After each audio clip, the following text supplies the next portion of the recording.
Como precursor del don de mi voluntad, que quiero hacer a la criatura, es el conocimiento de ella.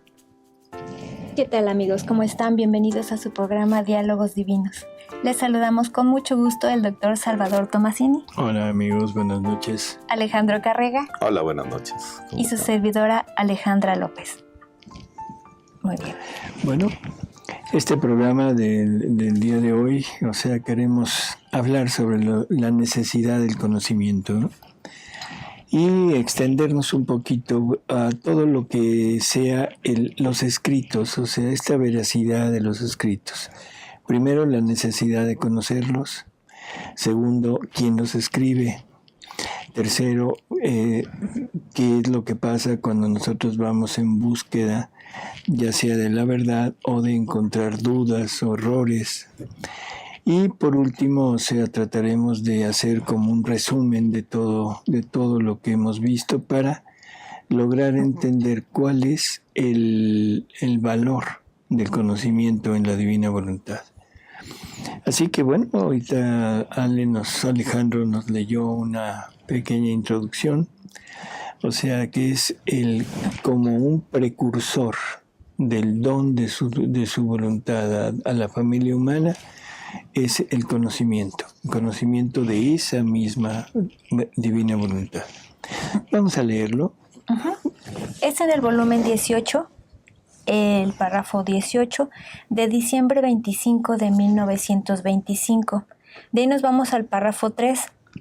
Dice Jesús: como precursor del don de mi voluntad que quiero hacer a la criatura, es el conocimiento de ella. El conocimiento prepara el camino. El conocimiento es como el contrato que quiero hacer del don que quiero dar, y por cuanto más conocimiento envío al alma, tanto más es estimulada a desear el don y a solicitar al divino escritor que ponga la última firma, que el don es suyo y lo posee. Entonces, la señal de que quiero hacer don de mi querer en estos tiempos es el conocimiento de él.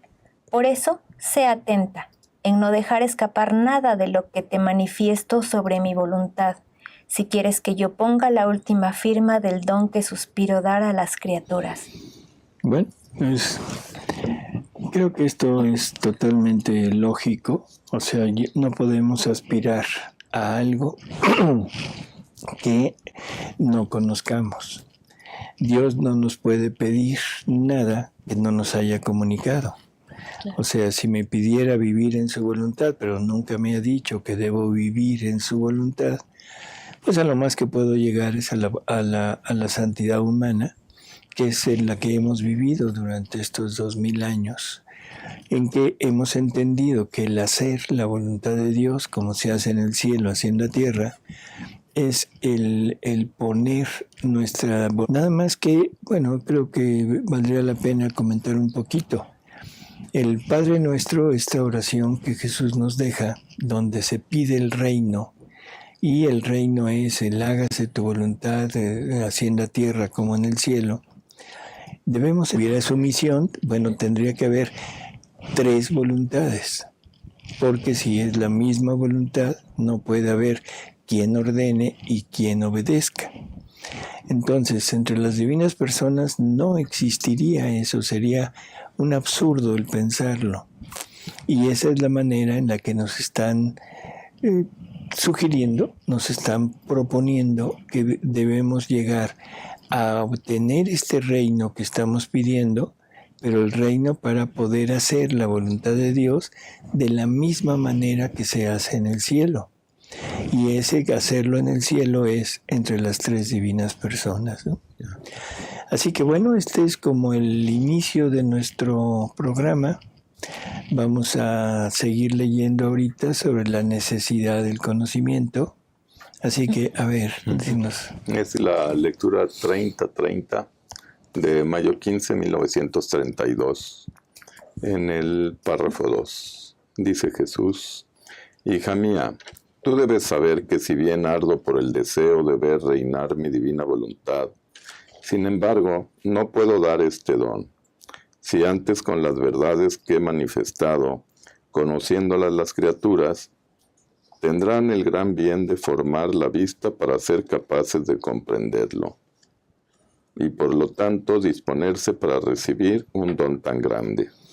Si nos fijamos, aquí no nos está pidiendo un cierto grado de santidad para llegar a obtener este don. O sea, no nos está diciendo, bueno, debes de cumplir o debes de tener o debes de haber practicado determinadas virtudes, sino lo que nos está pidiendo es simplemente la disposición. Y esta disposición se obtiene a través del conocimiento. Si no conocemos, si no tenemos ese, ¿cómo diríamos? Ese deseo de poder obtener aquel don, ¿no? Y algo que es importante, es un don, sí, un don es un regalo, pero esta disposición es la parte que la criatura debe poner de sí misma. O sea, no podemos pensar que me lo va a regalar si yo no estoy dispuesto. No podemos pensar que me lo va a regalar si yo no lo conozco. No sabría qué hacer con él. Por eso es que en alguna ocasión pone un ejemplo de un hombre que sería muy insensato de su parte darle un billete de 1,000 liras, dice, de 1,000 pesos, no hay, pero bueno, de 500, a un niño que no conoce el valor del dinero, y lo que haría sería, pues, romperlo, o sea, el tirarlo. Pero si nos lo va haciendo conocer, si le vamos haciendo conocer a ese niño el valor del dinero, cuando se lo demos, lo va a apreciar. Lo mismo es acá. Es un don, es un regalo que Dios me quiere dar. Qué bueno, bendito sea, pero necesito conocerlo y disponerme a recibirlo. Si no estoy dispuesto, con todo y que sea un regalo, no me lo va a dar. ¿Sí?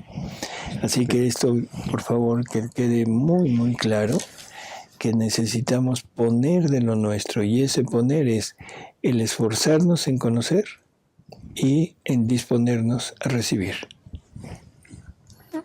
Continúa, dice, se puede decir que ahora les falta el ojo para ver y la capacidad para comprenderlo. Y por eso primero he manifestado tantas verdades sobre mi divina voluntad. Y conforme las criaturas conozcan estas mis verdades, así ellas formarán la órbita donde poner la pupila dentro, y animarla con la luz suficiente para poder mirar y comprender el don que más que sol les será donado y confiado. Seguimos. Y más adelante dice, por eso espero con paciencia divina y delirante que mis verdades hagan el camino, preparen las almas, entren en ellas y formen el ojo animado por luz suficiente, que puedan no solo mirar el don de mi fiat, sino que tengan capacidad para encerrarlo en ellas, a fin de que ahí forme su reino y extienda su dominio. Por eso, paciencia y tiempo hacen hacer las cosas como conviene y como amerita nuestra soberanía en el obrar. Esto también es importante, o sea, tener no solo el deseo de recibirlo, sino tener la capacidad para poderlo tener en nosotros. Estamos hablando de un don que es infinito, de un don que es inmenso, porque es la divina voluntad. Por lo tanto, difícilmente puede entrar o caber en algo finito. Por lo tanto, debemos tratar de llevarnos a lo infinito. Y lo infinito en nosotros se llama la nada. ¿Sí? O sea, ese es el punto. Mi infinito es la nada, porque en esa nada es donde cabe el infinito de Dios. Si hay algo en mí, no, definitivamente no hay forma de que pueda llenar ese espacio porque está ocupado. Es curioso, pero es necesario entender que la nada es como la cosa más grande que Dios ha creado en nosotros. Porque Dios creó la nada en nosotros. Sí. Un juego de palabras muy interesante, ¿no? Pues sí. Crear la nada para llenarla del todo. Así es. Exactamente, es juego de palabras. Sí. No, y muchas veces pensamos cómo se las va a ingeniar Dios para usarnos, nosotros siendo tan pequeños, tan imperfectos, tan limitados, pero Él nos hizo perfectamente para su plan. Así es. Eso es lo que Él necesitaba, ¿no? Es una nada adaptada al todo. Ajá. Una nada que le pudiera facilitar a él todo lo necesario para que él en la humanidad pudiera desarrollar todas sus acciones. ¿Sí? Así que bueno, pues sí, es interesante. Sí, nada más que quitemos lo que nos estorba a él y a nosotros. Así es. Qué bueno que lo dices, porque eso que nos estorba, ¿qué es? Pues lo bueno, lo malo y lo regular. Es lo bueno, lo malo y lo regular. Es todo aquello que hemos ido poniendo en nosotros como vida. Porque al no tener este don de la divina voluntad, o sea, teníamos que ir poniendo cosas nuestras para acercarnos a Dios. Estoy hablando de los buenos, no de los malos, ¿no? Entonces, hemos tenido que ir poniendo cosas nuestras, cosas de nuestra voluntad, y con esas cosas de nuestra voluntad hemos ido acercándonos a Dios. Pero esas cosas de nuestra voluntad son propiedad nuestra. Y eso ya no permite que lo que Dios creó en mí siga siendo la nada, porque ya hay algo. Y entre más tengo, más cosas poseo, menos nada tengo. Sí. O sea, otra vez un juego de palabras. Que sabemos que en realidad, o sea, esto se limita simplemente a renuncia a todo lo tuyo. Y en el momento que renuncies a todo lo tuyo, quedarás en el punto en donde fuiste creado, pero que fuiste creado como nada, pero con el todo en ti. Y entonces ese es como el punto final, ¿no? Sí. Es como nuestra Madre Santísima, la Virgen de Guadalupe, que la tenemos aquí con nosotros. ¿Quién es la Virgen de Guadalupe? O sea, ¿qué vemos en ella? Es el vivo reflejo de la vida de Jesús, el vivo reflejo de la vida de su Hijo, con todo lo que la vida divina de Él y la voluntad divina de Él encerrada en María, haciéndola un solo anillo, un solo eslabón. Y eso lo logra gracias a ser la más pequeña que ha encontrado y hacer esa nada que se dejó totalmente en poder del todo para hacer de ella un portento, porque es un portento. Y hablar de santidad es realmente hablar poco. Es un portento de vida divina. Ya. Dice, nosotros hacemos nuestro ser supremo como haría un padre que quiere dar un gran don a su pequeño hijo. El padre llama al pequeño y le hace ver el don y le dice, este regalo está preparado para ti, será tuyo. Pero no se lo da. El hijo queda sorprendido, raptado al ver el don que su padre le quiere dar, y estando junto al padre le ruega que le dé el don, y no sabe separarse. Ruega y vuelve a rogar porque quiere el regalo. En tanto, el padre viéndolo junto a él, aprovecha para instruir al hijo, para hacerle comprender la naturaleza del don, el bien, la felicidad que recibirá por este don. El hijo, ante las manifestaciones del padre, se vuelve maduro y capaz no solo de recibir el don, sino de comprender qué cosa encierra de bien, de grande, el don que debe recibir.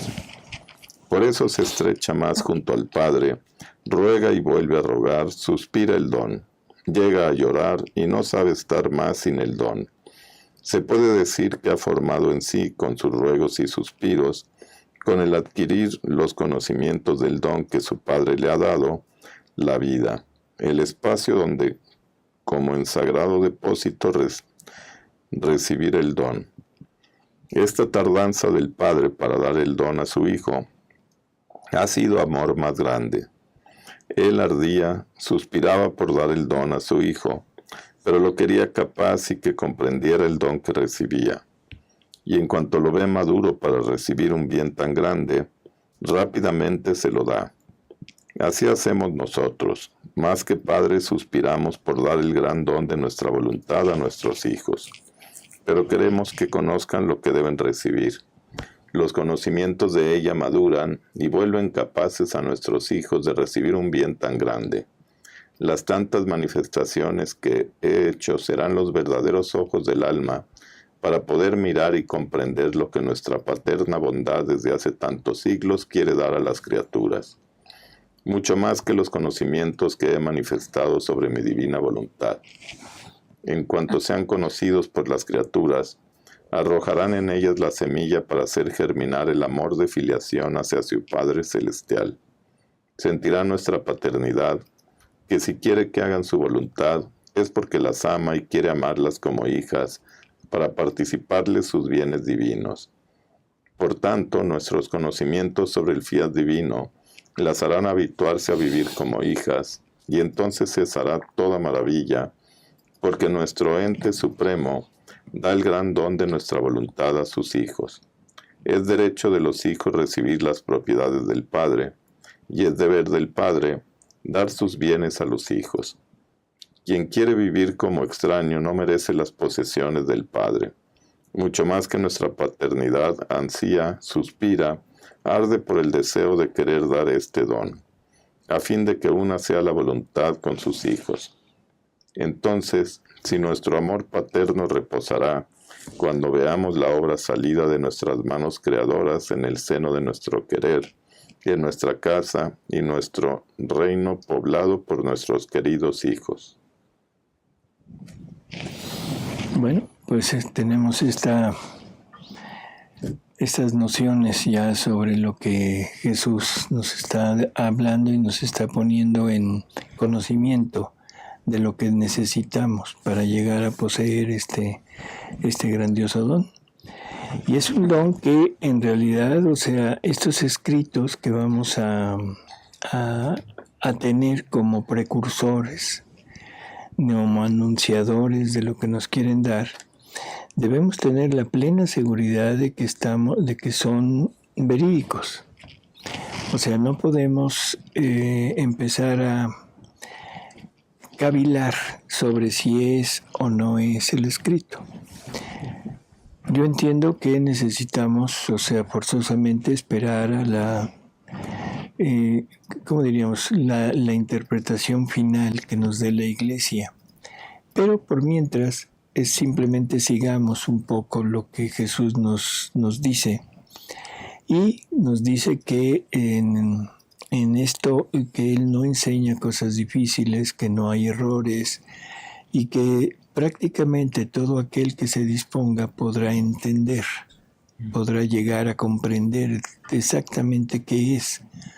Así que bueno, pues vamos mientras la Iglesia se pronuncia, mientras tenemos esta declaración ya de la Iglesia, pues podemos seguir sin poner interpretaciones, porque ahí estaría el error, sino seguir el escrito tal cual está por ahorita. ¿Sí? Vamos a leer la siguiente, una lectura donde nos empieza a hablar de que es Jesús el que escribe, de que estos escritos son de Él, no es producto de Luisa, no es producto de lo que Luisa recuerda y tiene que agregarle o ponerle cosas de lo suyo, sino que es prácticamente una escritura de Jesús mismo, y nos lo va a ir diciendo y vamos a ir alternando ciertas lecturas de los conocimientos con esto de que es de Jesús. Es en la 2031, noviembre 29 de 1926, párrafo 4. Dice Jesús: hija mía, así como es muy doloroso y humillante para mi suprema voluntad hacer de sierva a las criaturas que no la hacen reinar en ellas, tanto más se sentirá glorificada y feliz en quien la hará reinar. Mírala en ti como es feliz de servirte. Ella reina en ti mientras escribes y se siente honrada, feliz de servirte al guiar tu mano mientras escribes, a fin de que escribas las palabras en el papel para hacerse conocer. Ella pone a servicio en tu mente su santidad para suministrarte las ideas, las palabras, los ejemplos más tiernos que se refieren a mi supremo querer, a fin de que se haga camino en medio de las criaturas para formar su reino. Ella sirve a tu vista para hacerte mirar lo que escribes, a tu boca para ponerte las palabras, a tu corazón para hacerlo palpitar de su mismo querer. Esto, aquí está diciendo que es la misma divina voluntad quien está guiando toda la escritura. O sea, no es Luisa recordando en el sentido humano de la palabra. No es Luisa tratando de traer a la mente lo que Jesús le había hablado, le había dicho durante el momento de sacarla de su cuerpo y ponerla en su estado habitual, que era el estar rígida y su espíritu yéndose con Jesús, sino que es la misma divina voluntad quien la va dirigiendo una vez que ya está a punto de escribir, para que no omita nada, para que no deje nada en blanco.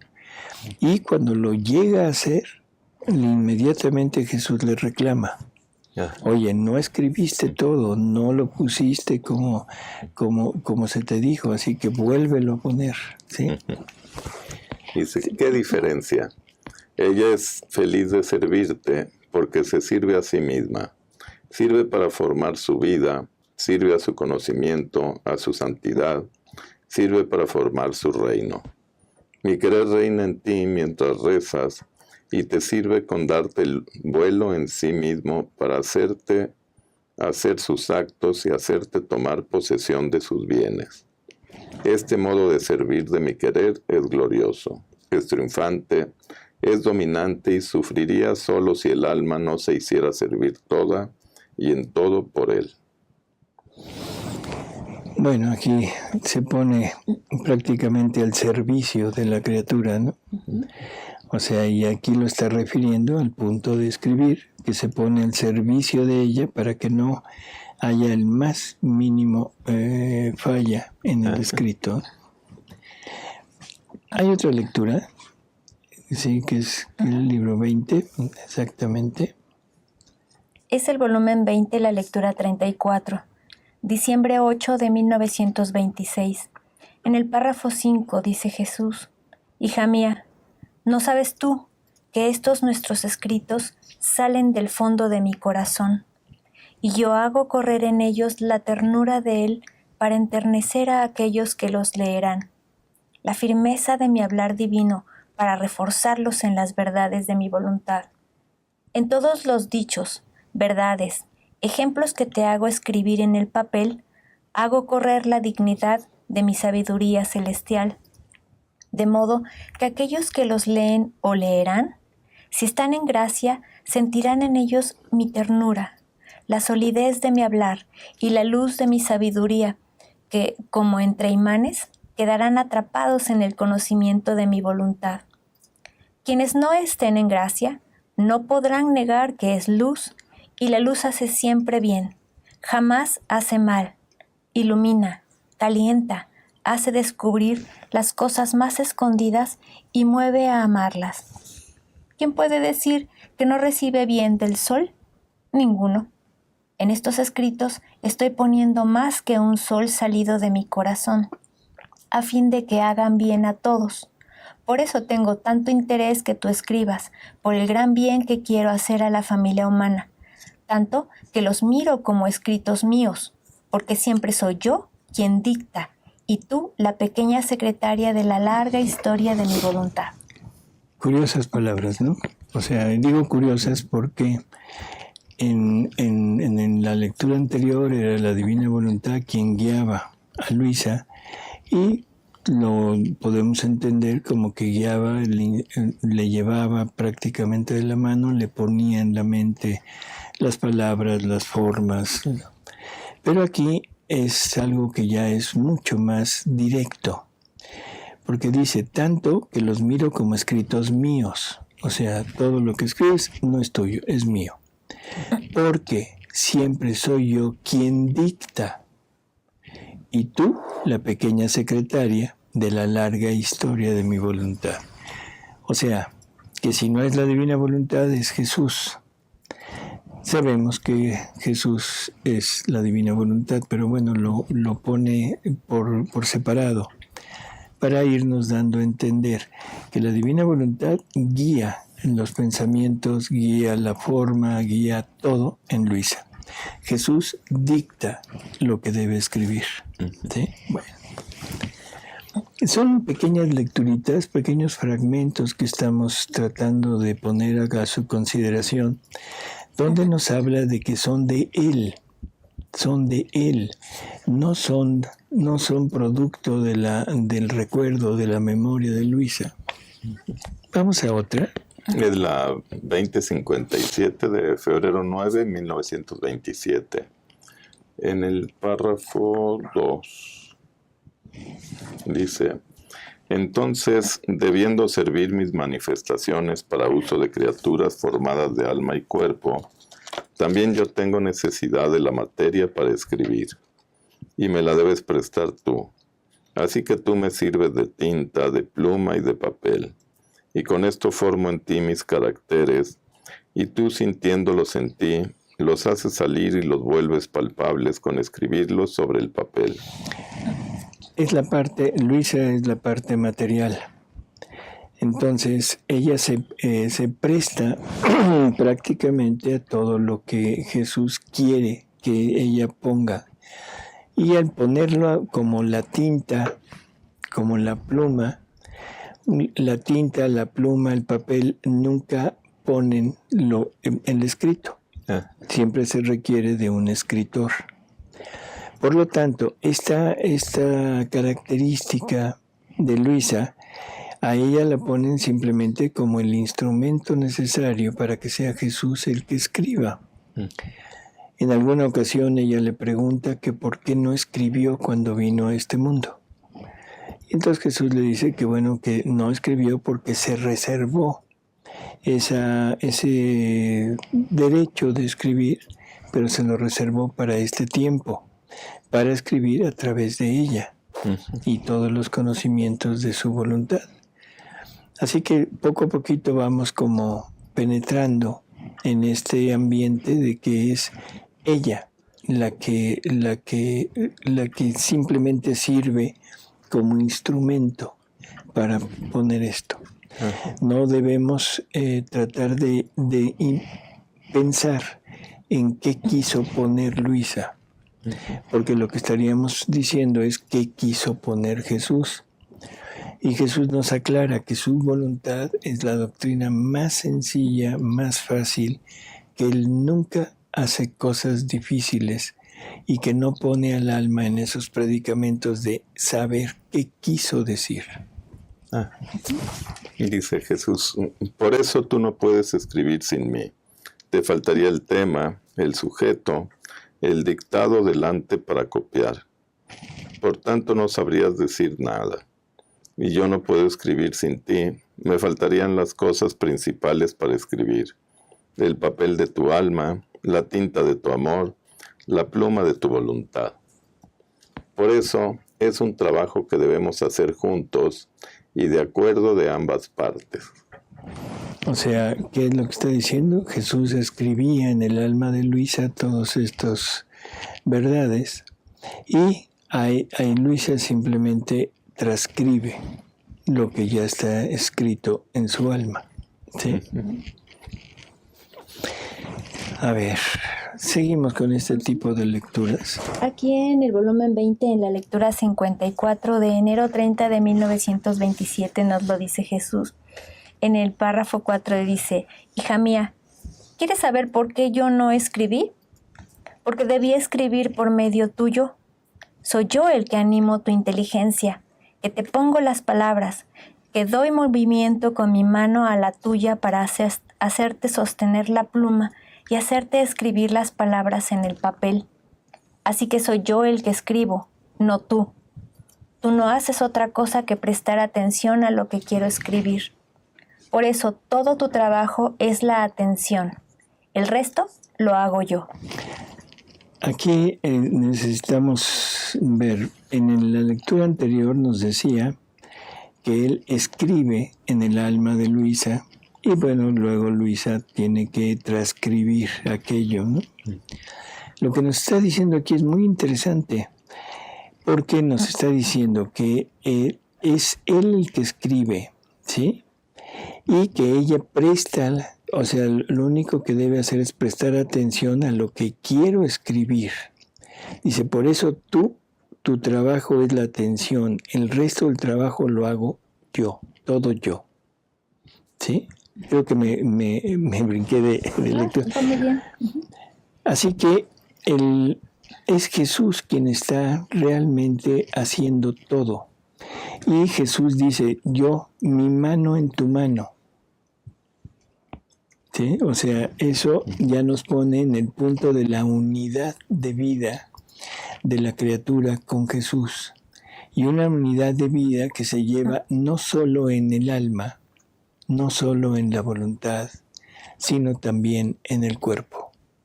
Y esto será cuestión de tratarlo en alguna otra ocasión, pero también en el cuerpo, ¿no?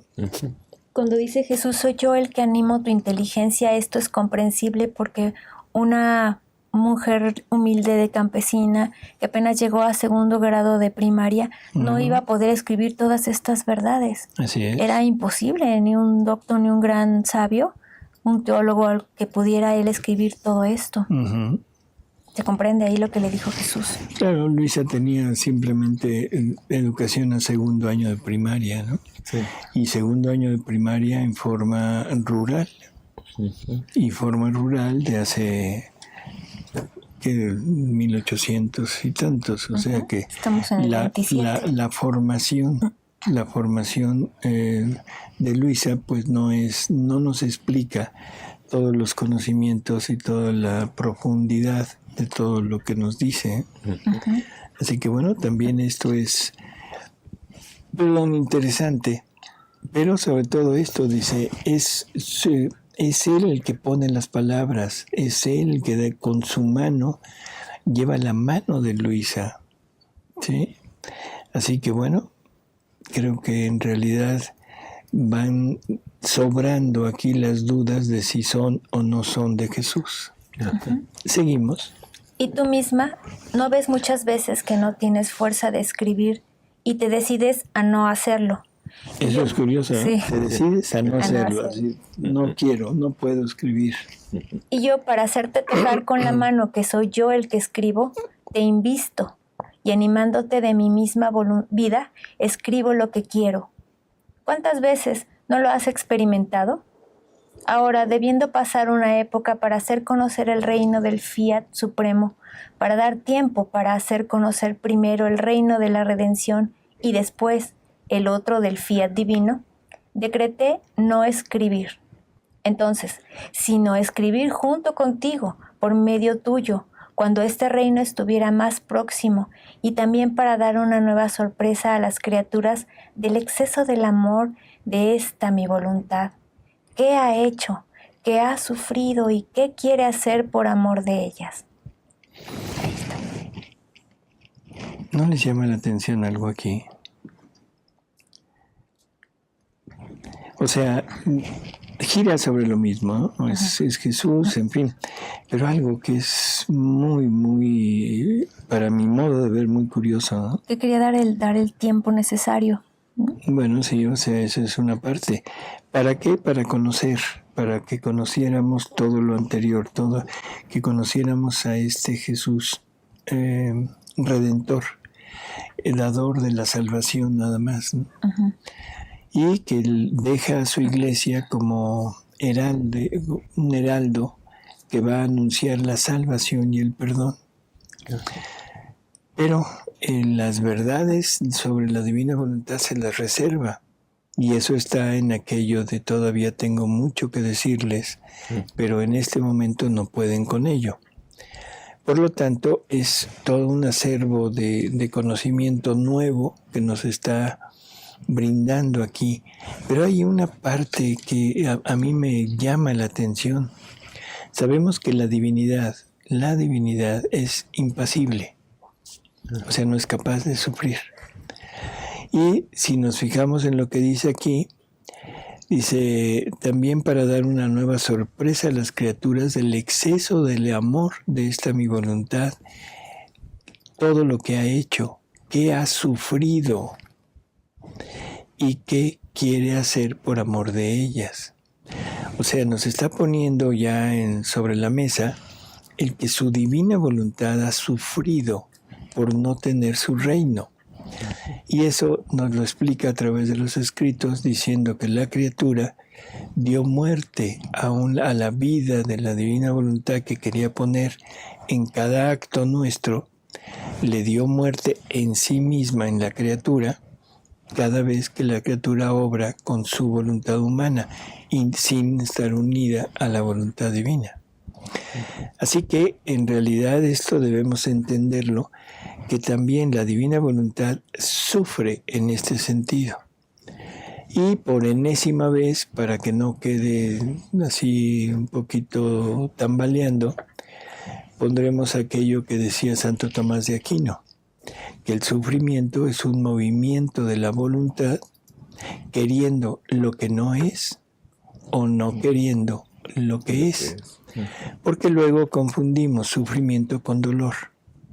Y el dolor sí, la divinidad lo tiene, pero lo tiene a través de la humanidad de Jesús. Sí. Pero en este sentido está hablando de ese dolor, de ese sufrimiento, de ver a sus hijos que no están cumpliendo la finalidad de su creación y que le están infringiendo continuas muertes cada vez que estamos actuando en nuestra voluntad. ¿Sí? Ese concepto de que la voluntad de Dios sufría no es muy bien aceptada, me imagino. Porque ya vimos a un Jesús en su pasión, en su humanidad, que sufría latigazos, corona de espinas, ignorancia por parte de los sacerdotes, que no nada más era sufrimiento físico, pero la parte del sufrimiento de la voluntad divina no era para nosotros común saberlo. Ni siquiera nos lo imaginábamos hasta ahorita. Así es. O sea, no teníamos una noción clara de lo que era esto, ¿no? Bueno, pero tenemos como punto de partida el hecho de que Jesús nos repite continuamente que la voluntad humana puso en la cruz a la voluntad divina. Sí. Así que bueno, pues es tremendo lo que estamos oyendo, ¿no? Con esto tenemos ya un pequeño panorama y vamos a tener que continuar en un segundo programa para completarlo, ¿no? Sí, hay algunas preguntas. A ver si nos quieres. Dice, Gabriela dice, ¿dónde se puede ver en los escritos que Dios creó la nada?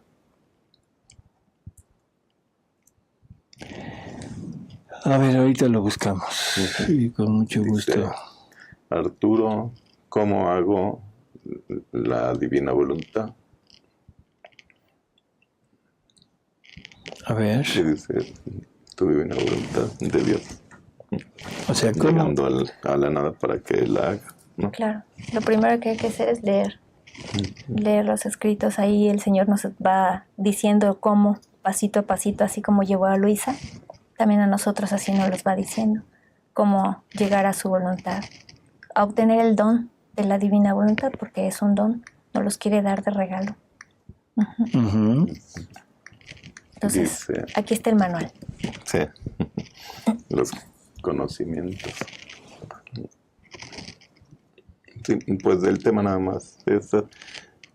Porque pregunta Teresita, dice que tiene un hijo que padece fibromialgia y que le comentan que con imanes mejora, que si eso va contra la divina voluntad.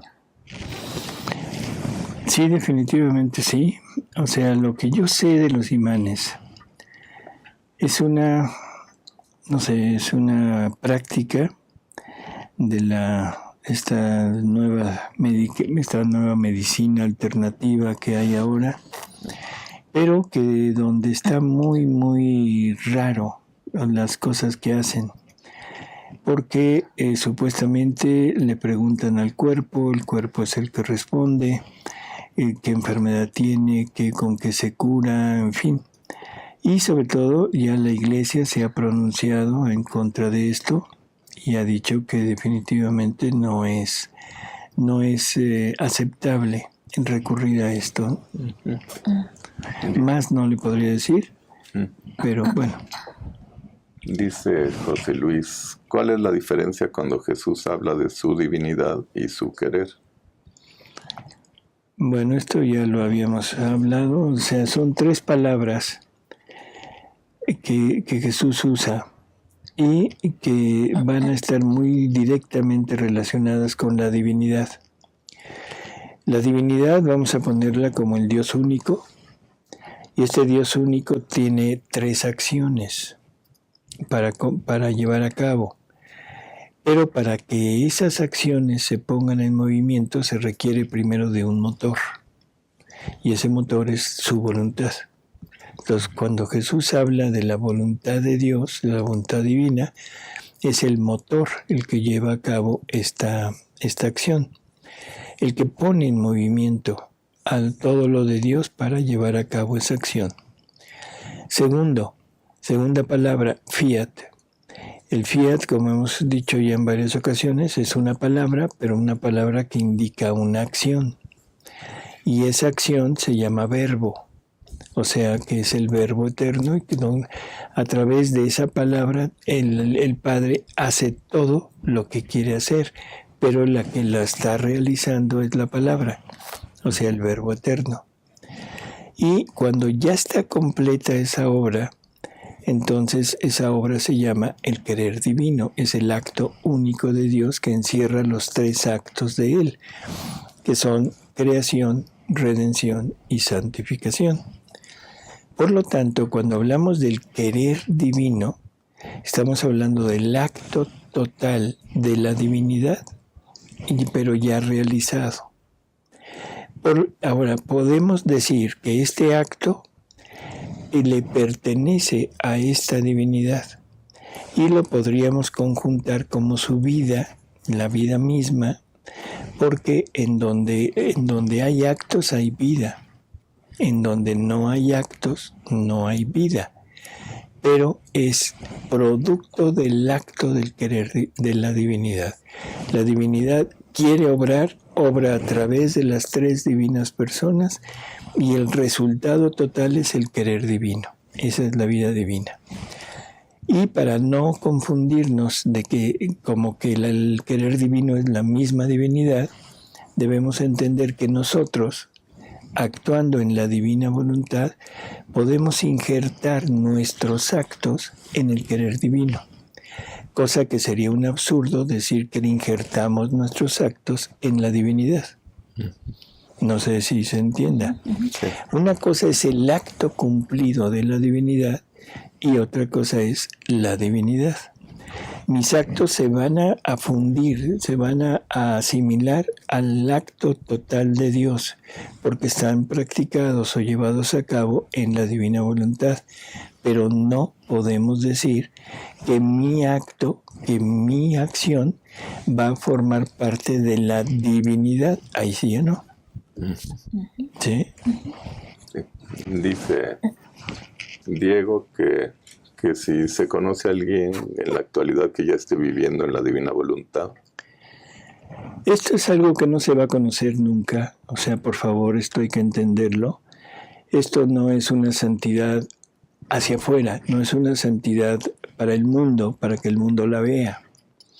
No hay ninguna acción, ningún parámetro como para pensar y decir, mira, esa persona vive en la divina voluntad.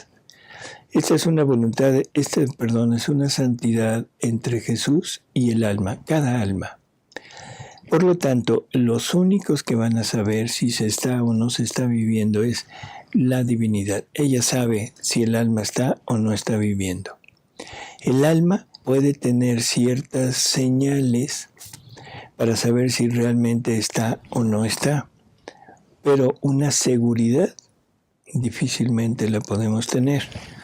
Y eso también lo dice Jesús, porque si tuviéramos la seguridad, perderíamos el ímpetu para seguir adelante. Mucho menos si el alma no lo conoce a plenitud, menos lo van a conocer los demás, así que no. Mejor vamos a preguntarnos si realmente estoy o no estoy poniendo todo mi interés en vivir en la divina voluntad. ¿Cómo lo sé? Cuando ya no me descubra a mí mismo en mis acciones, cuando mis intenciones no aparezcan en lo más mínimo dentro de la, ¿cómo se llama?, de mi intención, sino que todos mis actos se unifiquen en la intención de darle vida a la divina voluntad en cada acto. Sí, Betty pregunta más o menos lo mismo. Pues ya son todas las preguntas. Bueno, pues amigos, esto es todo por el día de hoy. Muchas gracias por haber estado con nosotros. Gracias Alejandro. Gracias, doctor. Alejandra. Gracias doctor. Alejandra. Y pues nos vemos aquí en la próxima semana para continuar con el tema. Gracias amigos, gracias por su participación, por sus saludos y gracias por seguir con nosotros. Hasta luego. Hasta luego.